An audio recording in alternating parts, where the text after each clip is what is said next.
अमृत जो है वो वेद मंत्र है। कोई भी वेद का एक अक्षर भी ले लो, जैसे आप कहते हैं विश्वानी देव सवितर दुरितानी, चलो विश्वानी ही ले लो, ये भी अमर है, ये भी सत्य है। पूरा मंत्र सत्य है, सारे मंत्र सत्य है, क्योंकि सत्य ईश्वर से निकले, क्योंकि सत्य ईश्वर से निकले। जैसे लकड़ी से टेबल बना है वो तो नाश हो जाएगा, क्योंकि ये तो बने हैं भाई लकड़ी से बने हैं, लकड़ी का तो स्वभाव ही जलना है। लेकिन जब जो भगवान से निकले हैं मंत्र, और ऋषि में आकर के ऋषियों से शिष्यों ने लिए हैं, वो मंत्र तो अमृत, वो मंत्र क्या ओरिजिनल है, ओरिजिनल सुनते हैं वो मंत्र जो है वो ओरिजिनल है और अमृत है, कभी नहीं मरेंगे, अंत तक भी साथ रहेंगे। मृत्यु के बाद भी जन्म मंत्र तो कई जन्मों तक आप आनंद में रहोगे इन्हीं मंत्रों के कारण, क्योंकि आपको अगले जन्म में भी यही गुरु मिलेंगे 5 जन्म तक, और आपका उद्धार करते रहेंगे। तो ये वेद मंत्र है, 5 जन्म तक यही गुरु रहेंगे योगी जो हैं, तो वो आपको तारना। अगर कोई टाइम रह भी गया तो वो तो आगे भी रक्षा करते हैं।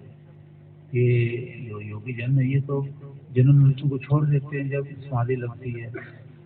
तो अमृत वचन, हाँ सुना सुना अमृत वचन सुने, ये अमृत वचन सुबह से अब तक हम अमृत वचन ही तो निकाल रहे हैं, ये आप सुन रहे हैं, आप देख लो।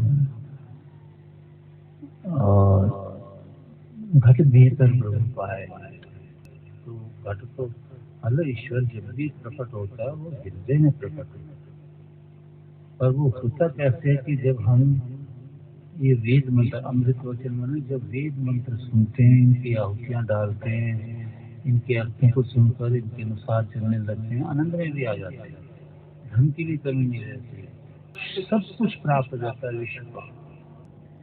कैसा ज्ञान है ये वेद का, है ना। अमृत वचन सुनत तम नाश भव और घट भीतर प्रभु पाए। सही आंसर ये है, अतिथिम परिपश्यति वही। तो मैंने कई बार बताया आपको, जब अतिथि का विद्वान का दर्शन होता है ना, तो वो परमेश्वर का दर्शन, क्यों? क्योंकि घट घट उसके रूमे में परमेश्वर जो है ना छुपा हुआ नहीं, प्रकट है। तो जो भी श्रद्धा से उसके शरीर का दर्शन करता है तो वो घट वही दर्शन परमेश्वर का दर्शन भगवान ने कहा कि विद्वान का दर्शन परमेश्वर का दर्शन। तो इसलिए ये इसका अर्थ ये है ना, भजन तो गाए जाते हैं, थोड़ा थोड़ा उनके अर्थ भी याद करते चलो, कमाल हो जाएगा, पृथ्वी पे कमाल हो जाएगा। तो आप, क्योंकि भगवान का दर्शन जो है ना वो 1-2 दिन में नहीं होता है, हजारों साल की तपस्या से होता है, लेकिन एक दिन में करना तो गुरु करना। सत्संग, सत्संग जो गुरबाणी ने बड़ा अच्छा कहा है, सत्संग सोई जानिए जिसे एक को नाम बखानी है, इतनी बड़ी बात है। जिसे एक को नाम, एक ईश्वर का नाम चल रहा है, कोई और पूजा नहीं चल रही है, सिर्फ एक ईश्वर का नाम। तो अभी तक हमने सिर्फ परमेश्वर के गुण गाए हैं, किसी और के गुण नहीं गाए, या फिर वहाँ आचार्य के गुण गाए जाए, ये भी वेद वाक्य है, या गुरु के गुणों का व्याख्यान किया जाए। क्योंकि शांति पर्व में भीष्म पितामह जी ने कहा युधिष्ठिर को कि जो दीक्षा तो ले लेता है परंतु गुरु के गुणों का व्याख्यान नहीं करता कहीं, तो वो अपराधी है, वो पापी है, उसको किसका दंड मिलेगा? जैसे उसने किसी का हत्या कर दी, किसी की हत्या कर दी। ये ध्यान रखना चाहिए, कैसे कैसे ये ज्ञान के भरे हुए शब्द हैं। ये युधिष्ठिर जो गुरु से दीक्षा लेकर के गुरु की महिमा का गान नहीं करता, वो समझो भ्रूण हत्या का दोषी है, पापी है, और उसने भ्रूण हत्या की है। तो ये सब चीजें इकट्ठी होकर ही एक यज्ञ बनता है और तब जीव पार। तो अब ये जैसे अथर्ववेद का मंत्र कह रहा है, ये नोट करना चाहिए हृदय में कि हम कठोर वाणी का इस्तेमाल ना करें। विद्वान तो ज्ञान देने आया है, लुटो ज्ञान देना और जीवन सजा लो अपना, सुखों से भरपूर करो। क्योंकि कड़वी वाणी किसी के लिए न निकालो, नफरत किसी से न करो। अद्वेष्टा सर्वभूताना, सबसे द्वेष छोड़ लो, निंदा द्वेष चुगली छोड़ दो। अगर आप सुखी रहना चाहते हैं और बच्चों को सुख देना चाहते हैं, अदरवाइज करते रहो ये सब, राग द्वेष से खूब करो, जो मर्जी करो और सदा दुखी रहो। या तो ये मार्ग पकड़ लो और ये छोड़ दो बुराइयों को। ईश्वर जो है वो निंदा करने वालों को पसंद नहीं करता, राग द्वेष करने वालों को पसंद नहीं करता। देखो मैंने भजन वेदों से करके बनाए हैं आपके, अगर वो याद है भजन, वो उसका पालक है और उसका नाशक है ना। ला बता, ये आपने यूट्यूब पे भी सुना होगा, ये एक ही लाइन गाएंगे सिर्फ, है ना, कि भगवान किसको पसंद करता है किसको नहीं करता। यही योगी का है, किसको पसंद करता है किसको नहीं करता।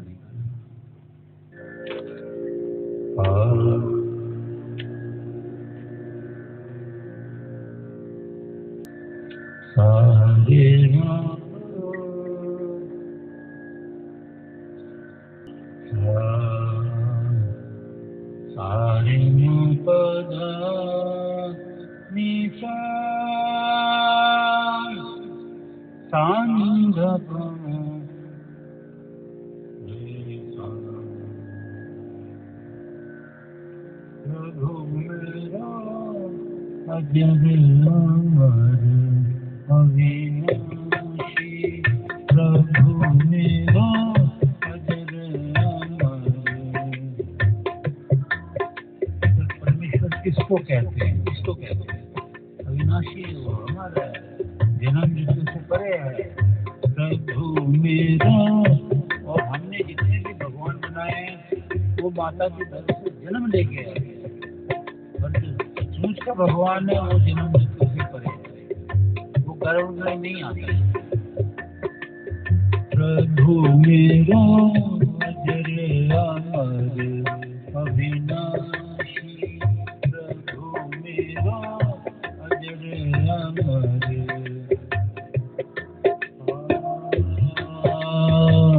काया रहित और शुद्ध,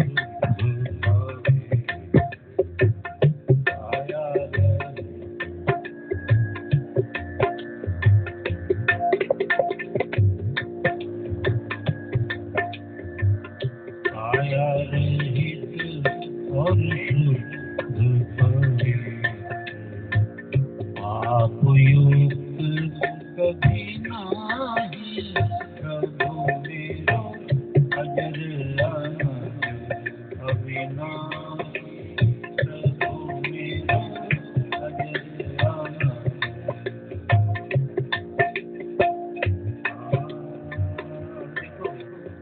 प्रभु किसको कहते हैं? जो काया रहित है, शुद्ध है, पाप नहीं है, धर्म फल का भोक्ता भी नहीं है।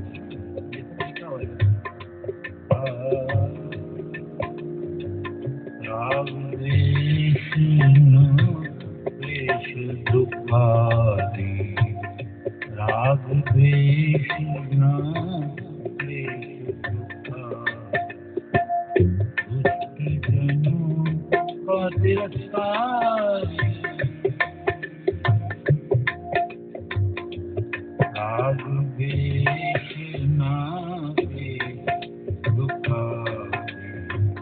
दुष्ट जनों का तिरस्कारी, राग द्वेष का तिरस्ता, फर्क है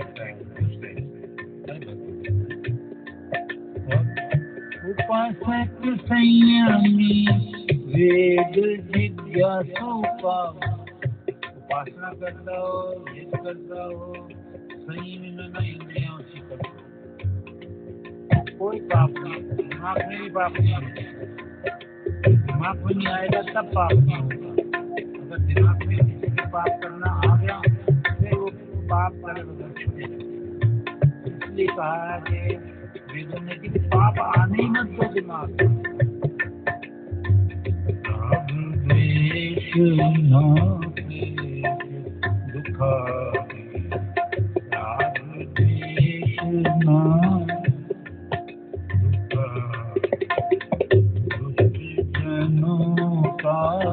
तिरस्कार, दुष्ट जनों का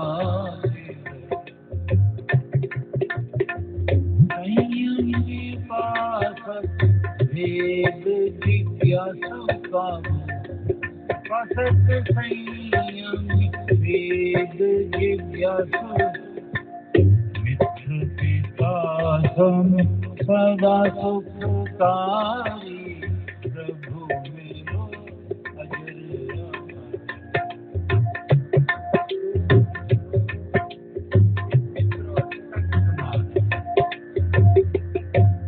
यानी उपासक है और इंद्रिय संयम कर ली, बुराई की तरफ जाता ही नहीं, तो वो तो उपकारी है उसके लिए, मित्र है, पिता है। तो ये वेद वाक्यों सारे हम जो भी भजन लिखते हैं वेदों पर आधारित लिखते हैं, संसारी भजन हम नहीं लिखते। अच्छा ये है कि भाई कर्कशवाणी वाचा वदाम में मधुमत, वेद बोलता है वाणी मधुर के समान मीठी निकालो, करो प्रत्यय, क्रोध को संयम में लाओ, संयम नहीं करो, काम क्रोध मत लोभ अहंकार को संयम में करो, साधना रोज करो। और तस्येमि सर्वे यावत् उपप्रशेष भासते, ये जो सारी सृष्टि है ना ये ईश्वर के नियम में है। ये भी नियम है, कर्कश वचन मत बोलो, मत बोलो, ये नियम है। बोलते ही पकड़े जाओगे भगवान के द्वारा, चित्त पर वो बन जाता है अक्सर कि इसने क्रोध किया, इसने कठोर वाणी बोली, हर पाप चित्त पे आ जाता है और वो भोगना पड़ता है। तो महान बनो, दृढ़ संकल्प से दृढ़ देश का निर्माण करो। जब तुम्हारी वाणी संयम में होगी तुमसे ज्ञान सुनने सब आएंगे और आप वैसे ही महान बन जाओगे और जो शिक्षा लेंगे वो महान बनेंगे। तो अभी एक ज्ञान की बातें ये जो आप सुने या नोट करें या ना करें ऐसा नहीं, सेवा अहनो जायत, ईश्वर क्या है? आकार से जानते हो ना, हाँ दिन सावर अहनो अजायत है, वो परमेश्वर दिन से अजायत में ना निकला, तो परमेश्वर दिन से निकला। और तस्माद अहह अजायत, परमेश्वर से दिन निकला, दिन से परमेश्वर निकला है ना। What is the real definition? ये है रियल। क्यों ये रियल है? Anybody can say why these words are ever truth. हाँ ये भी ठीक है, बिल्कुल ठीक है। सत्य ईश्वर से निकले ही शब्द सत्य होंगे, बाकी किसी के मुंह से निकले शब्द सत्य नहीं होते। क्योंकि उसने वेद नहीं सुने, गलती करती है। वेद सुनोगे तो आपके मुख से सत्यवाणी निकलनी शुरू हो जाएगी।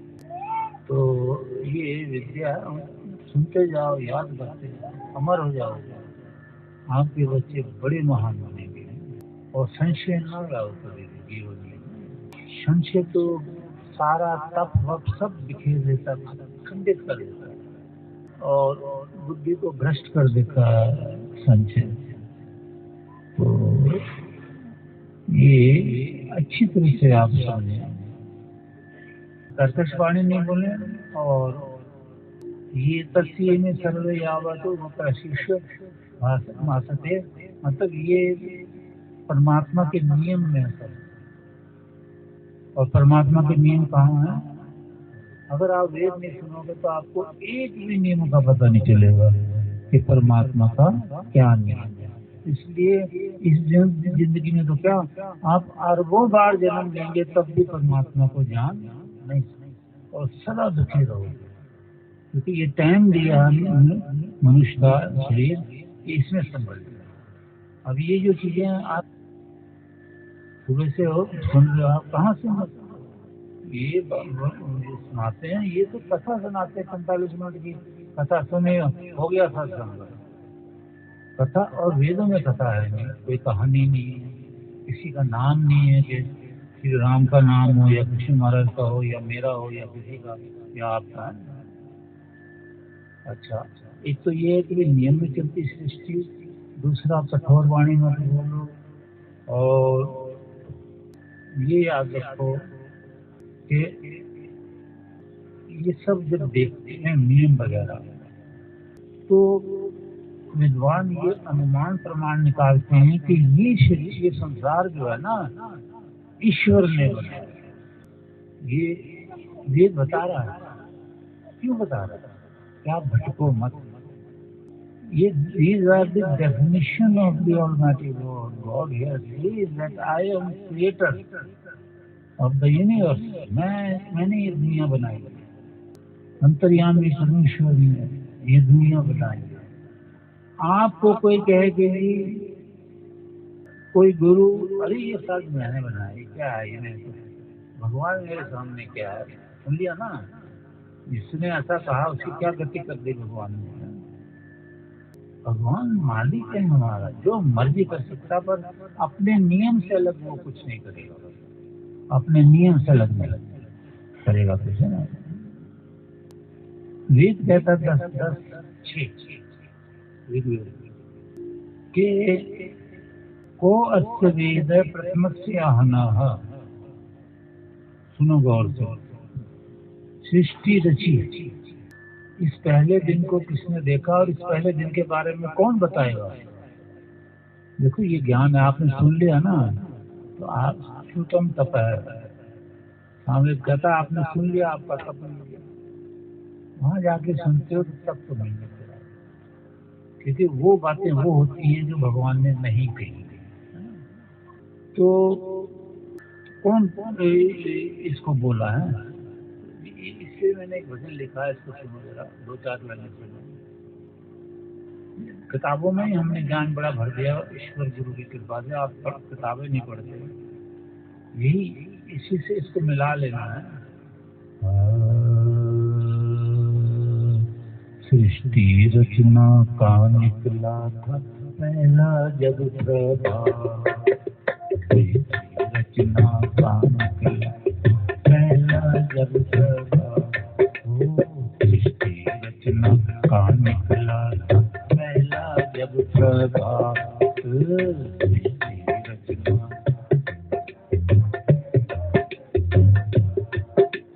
ना देखी न जाने किसी ने अचरज की वो बात, ना देखी न जाने किसी अचरज की वो बात,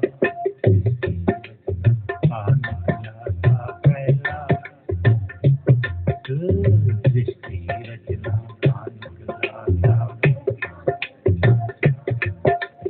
जीव प्रकृति ईश्वर के बिन कुछ भी और न था, जीव प्रकृति ईश्वर के बिन कुछ भी और न था, रजतम सत्या।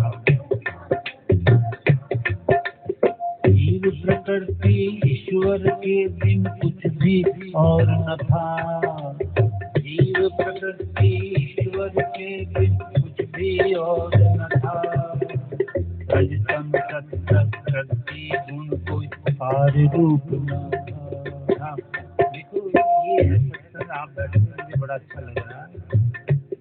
हाँ, अगर किसी को भूख लग रही हो जा सकता, आप खा के चला जाए, और नेचुरल कॉल आती है वो फौरन जाए, आराम से घर आ जाए, उसको कोई दोष नहीं। हाँ, जो भूख लग रही है वो खाने का बर्दाश्त की जाती है, बर्दाश्त की जाती है। वहाँ यू कैन नरेट जीव की भक्ति ईश्वर की कुछ भी बिना ट्राई करो, कुछ भी और ना खाओ, जल्दी जल्दी बोलो।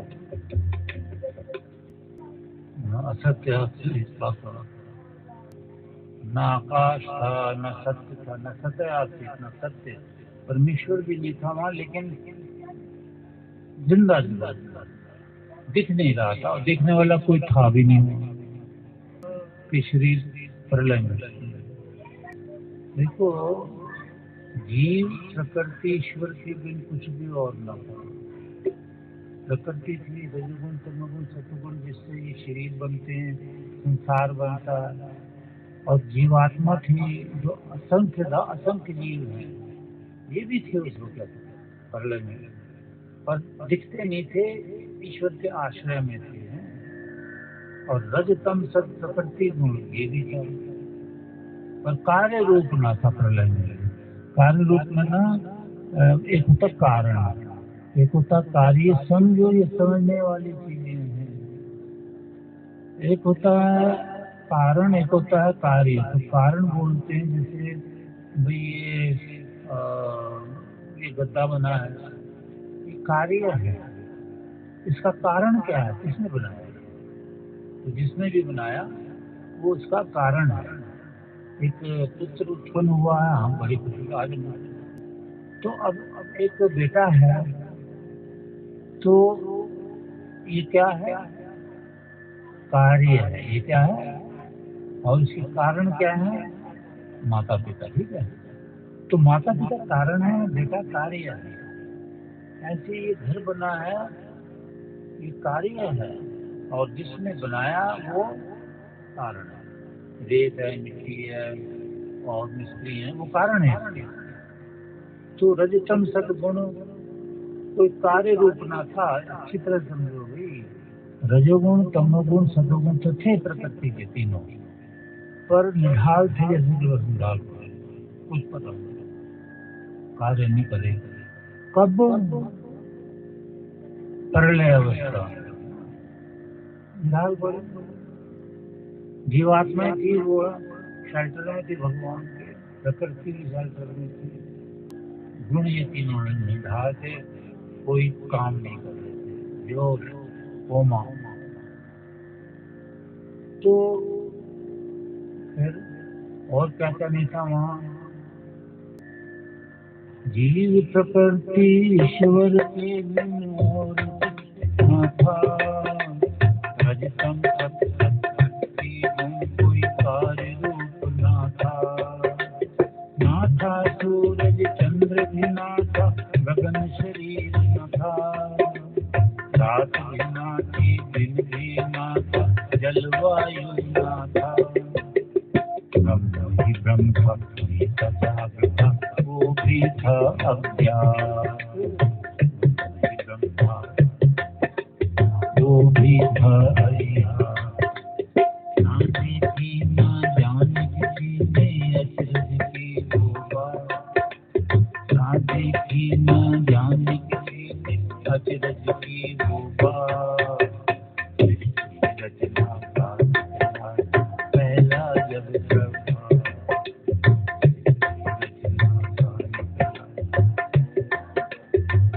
अभी पूरे विश्व में ले जाओ ये भजन, किसी को हमारे सुनाओ भजन, किसी को नहीं सुनेंगे।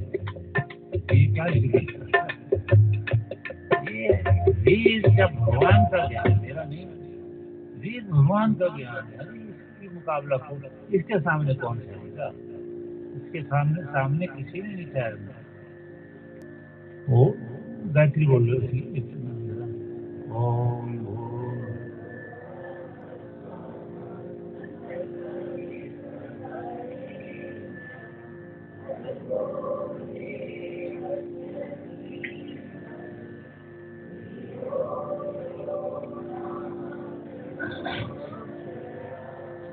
तो ब्रह्म ही ब्रह्म था, गीता जागता, वो भी था अज्ञात।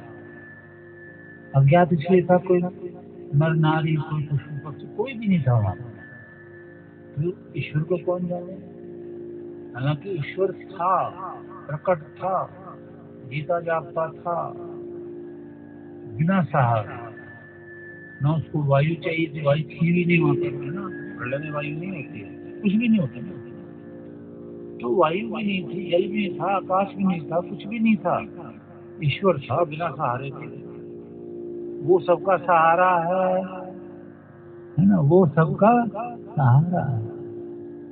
उसे कोई सहारा चल हुई पंचभूत की विविध सृष्टि बनती चली गई। प्रभु प्रेरणा पाई प्रकृति में, उसमें हलचल हुई। पंचभूत की विविध सृष्टि बनती चली गई। रजतम सतगुण से बना था, महक तत्व था पहला, महक तत्व था पहला।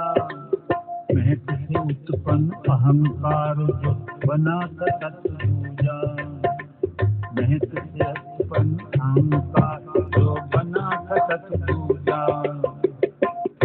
प्रकृति उत्पन्न सृष्टि थी ये शुरुआत, प्रकृति उत्पन्न सृष्टि थी ये शुरुआत। ना देखी ना जाने किसी ने अचरज की वो बात, ना देखी ना जाने किसी ने अचरज की वो बात। सृष्टि की रचना आने लगा।